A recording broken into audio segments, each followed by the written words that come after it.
Yeah, and she gets ready. She puts on her red cloak. That's also part of it.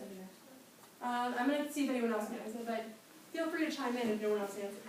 So right now we're Little Red Riding Hood. We have our basket full of goods. What is she going to do today? Go ahead. So she's going to Grandma's house, and Grandma lives in the woods. Sounds like a pretty easy plan, right? So Ryan, what happens next? She goes there, but just figured out Riding Hood like has an actual name, Susie or Alice or something. They can just pretty much just call it Little Red. Yeah, I'm pretty sure they keep it vague so that you can make the person you're reading it to the person. Because it's supposed to be like a warning to kids reading it, like, you could be Little Red. But I'm sure some parents substitute their kid's name in for it. Okay, so he said that she eventually gets there, but I think there's some little events that we need to highlight along the way. So right now, her mission is to go to the woods, to go to Grandma's house. So, what happens on her journey? Who does she encounter, David? The animal. Which animal? Like, Most of our children's stories, yep, wolf. We have a wolf. The wolf comes, and what does the wolf do? What is he trying to do? Any of those answers? Go ahead, Elise. Get information from her. He's like talking, like, where are you going? Like, Yeah. what's going on with you? And she gives it to him. He's like, where are you going? To my grandma's house? Where she live? Oh, I'll give you the exact address, coordinates. I'll draw you a map. Pretty much what she does. No one taught the Little Red Riding Hood about stranger danger. Very sad story. So, Little Red Riding Hood, what is the wolf trying to do throughout this entire story? What is his end goal? Let's see, what is the wolf trying to do? You guys remember? He's trying to eat them. Some people say he's going for the basket, but we learn later he's trying to eat Grandma and Little Red Riding Hood. So, how does the wolf get to the Grandma's house before Little Red Riding Hood? This is a smaller detail some people don't remember. Do you remember? Doesn't like she tell him the directions and then he... Yeah, some people, because some versions say that he knew a shortcut. So when he finds out which house, he knows how to get there faster. This version, what do you think, Julia?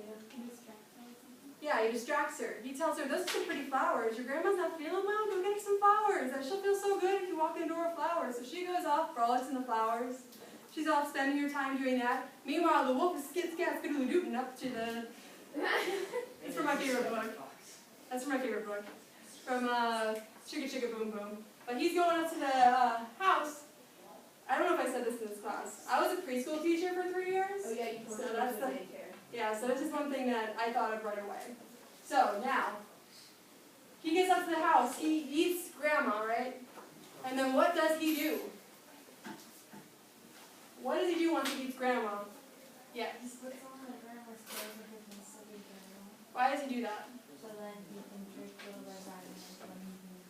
Yeah, his goal is to eat Little Red Riding Hood, and he's going to gain her trust by dressing up as the grandmother. Now, he eats the grandmother, dresses up like grandmother, eats the Little Red Riding Hood. Is that the end of the story? What happens? The hunter comes in and chops him open. So the hunter comes in and chops him open. That's the version we're reading today. I know, very good. There are some other versions that are a lot nicer to the wolf, where the wolf, they put pepper on his mouth and he sneezes out his victims. There's also one I found in the library where he drinks ginger ale. And he burps out his victims. And he ends up becoming their friend, and whenever he eats someone, they just have him drink ginger ale, and it's all okay, even though he keeps eating people. It's just a version I found. It's a very bad digestion. I've always heard That's a different version, I think. It's like more and more. Okay.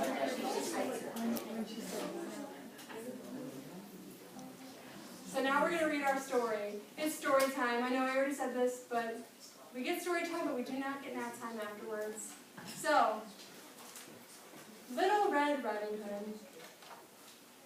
Once upon a time, there was a charming little girl. Everyone who set eyes on her adored her. The person who loved her the most of all was her grandmother. She was always giving her presents. Once she made her a little hood of red velvet. It was so becoming that the little girl wanted to wear it all the time, and so she became known as Little Red Riding Hood. One day, the girl's mother said to her, "Little Red Riding Hood, Here are some cakes and a bottle of wine. Take them to your grandmother. She's ill and feels weak, and they will make her feel strong. Grandmother lived deep in the woods. It's about a half hour's, there's the unconformity there. I can't read those words. No sooner had Little Red Riding Hood set foot in the forest than she met the wolf. Little Red Riding Hood had no idea what the wicked beast he was. So she wasn't afraid of him at all. Good morning, Little Red Riding Hood, said the wolf. Thank you kindly, Mr. Wolf, she replied. The wolf walked along Little Red Riding Hood for a while. Then he said, Little Red Riding Hood, have you noticed the beautiful flowers all around? Why don't you stay and look at them for a while? I don't. Just raise the latch, Grandmother called out. I'm too weak to get out of bed. The wolf raised the latch, and the door swung wide open. Without saying a word, he went straight to the grandmother's bed and gobbled her up. Then he put on her clothes and her nightcap, lay down in her bed and drew the curtains. Does anybody want to be a wolf in this class? Anybody? You get to say, Miss Stover will do it, but I'd like to put out the offer. Do you want to read? Sure. You can read the wolf. I'll come over to you. Come read the wolf. Sweet. So, oh grandmother, what big ears you have! The better to hear Your you wolf with. voice. Oh. The better to hear you with.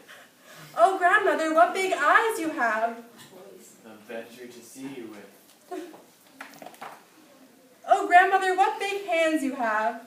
The better to grab you with. Oh grandmother, what the big scary mouth you have! The better to eat you with. Like you mean it. The better to eat you with. There we go. And Nice job, no Andrew. sooner had the wolf said these words than he leaped out of the bed and gobbled up poor Little Red Riding Hood. So both of them are eaten and are in the belly of the wolf. Little Red Riding Hood, her grandmother, and the huntsman were related. The huntsman skinned the wolf and took the pelt home with him. The grandmother ate the cakes and drank the wine that Little Red Riding Hood had brought her and recovered her health. Little Red Riding Hood said to herself, Never again will you stray from the path and go into the woods when your mother has forbidden it. Who heard some unconformities, some gaps in time in our story?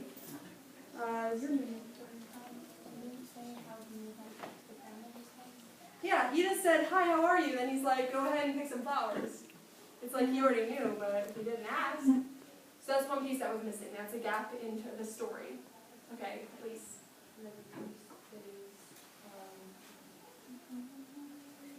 Going back to where she got even. Yeah. So Afterwards, she just kind of like automatically was out of him. yeah, she's automatically out of them, and the huntsman was there. They were living happily ever after. The last thing we knew, they were in the belly of the wolf. Yeah. Okay? The other one? In the end, the journalist, I don't know if the journalist said this, or Little Red Riding Hood said to herself that to not go through the path that her mother forbidden, Yeah. and we don't know what that path was, but it was to the wolf. Yeah, we skipped that part. All we had the mom say was, what did she say? She said, go to your grandmother's house. And then all this part was skipped. Anywhere where I kind of posted, I skipped several pages, guys. So, the mother, and here she tells her that she shouldn't dilly-dally in the parlor or talk to any strangers. But we missed that part. So the moral, we know that her mom forbade it, but there was no evidence of that. And that's what happens in an unconformity. The evidence is gone. We know something's missing, but we don't know how much, and we don't know exactly what. Luckily, you guys know the story already, so you know what piece is missing, but you don't know how they said it. You don't know how many pages they took to say it. That's all missing. So that's one way to think of an unconformity.